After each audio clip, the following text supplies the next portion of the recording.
In today's video, we're going to talk about how The Rock wanted to win the WWE Championship and then walk away from the WWE. We're also going to talk about how WWE managed to re-sign a superstar and how they also released somebody else. And we're also going to talk about my WWE predictions. Let's get right on the video with the first topic, which is The Rock winning the championship. There was a new report that came out saying that The Rock and his initial match with Roman Reigns was supposed to have an outcome that would have shocked many people. The Wrestling Observer newsletter said this: at one point there was an idea for The Rock to beat Roman Reigns for the undisputed WWE Championship. Then he would give up the championship and go back to Hollywood, but then always call himself the People's Champion and walk around with that title.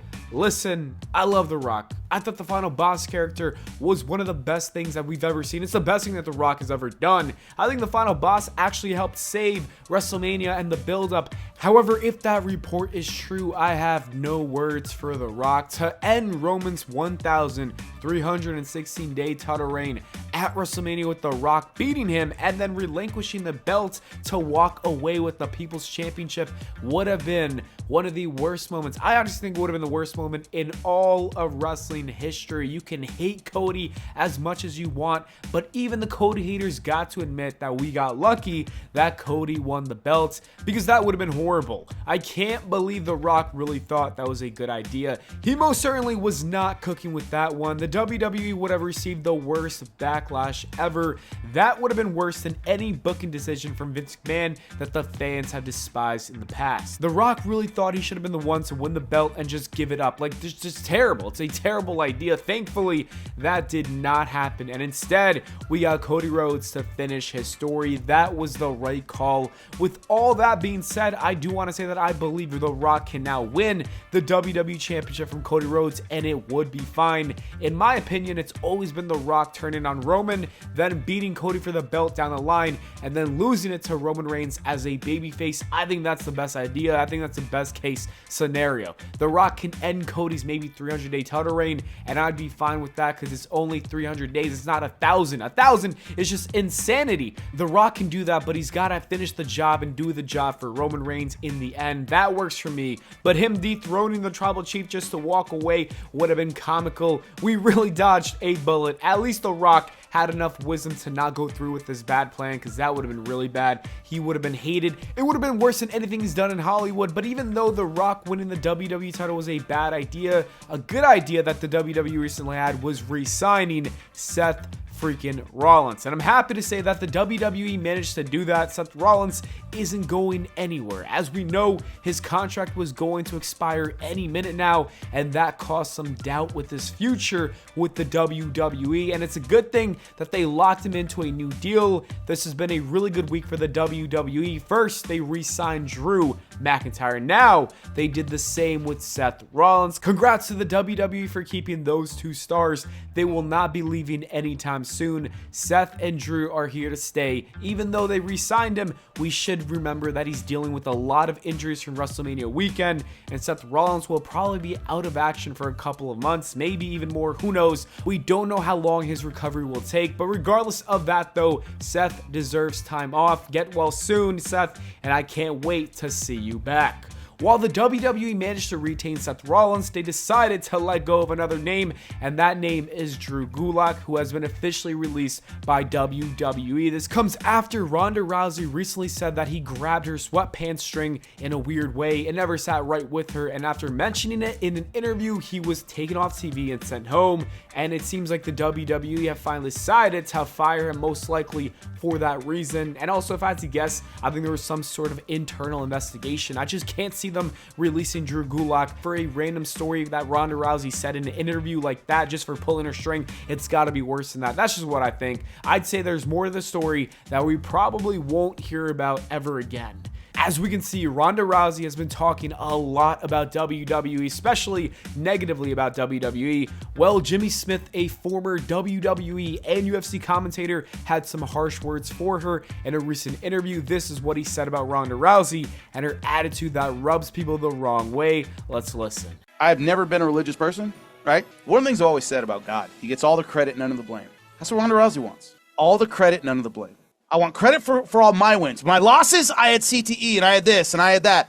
I'm the greatest to ever do it. But when it didn't work, it was so-and-so and so-and-so and so-and-so and never me.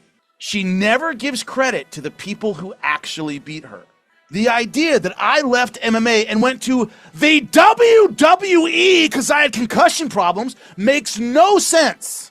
If you haven't noticed, KOB, I don't talk a lot out of school, right? I don't talk about things behind the scenes, right? Do I, KOB? Talk about things behind the scenes, nope. WWE, behind the scenes, UFC. I don't do that, right? Correct. Kind of a personal rule.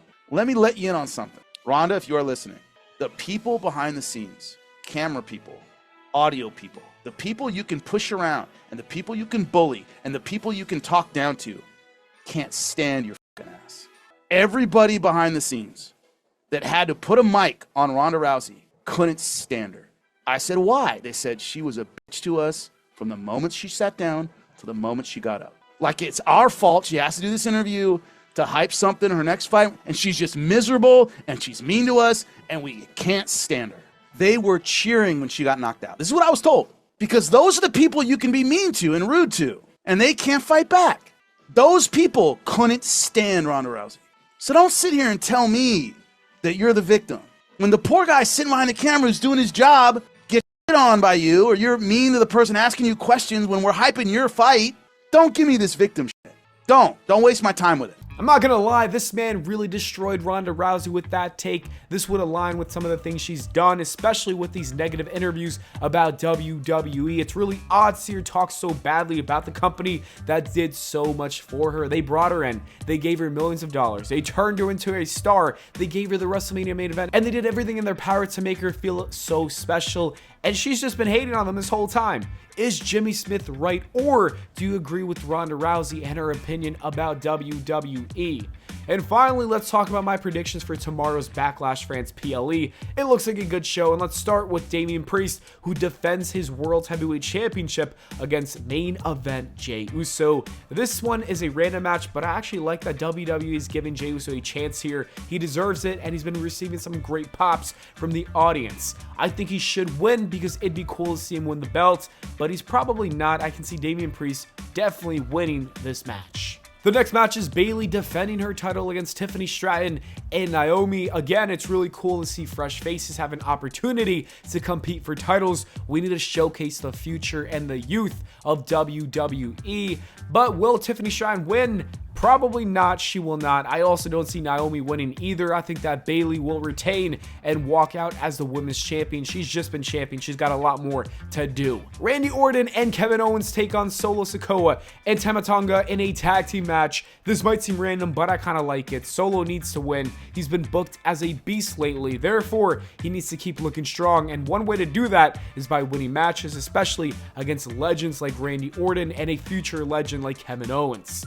The Kabuki Warriors put their titles on the line against Bianca Belair and Jade Cargill. I've been saying this for months that they need to win the belts, and I think they will pull the trigger tomorrow in France, and it will lead to a huge pop. And finally, Cody Rhodes will defend the WWE Championship against AJ Styles, and I don't think a single soul thinks that AJ is walking out as the champion. Therefore, I think Cody is going to retain and still remain as the WWE Champion. Let me know your predictions in the comments below. Anyways, that is it for the video, guys. Thank you so much for watching. I hope y'all enjoyed. If you did, please make sure to leave a like and subscribe for more, and I'll see you all in the next video.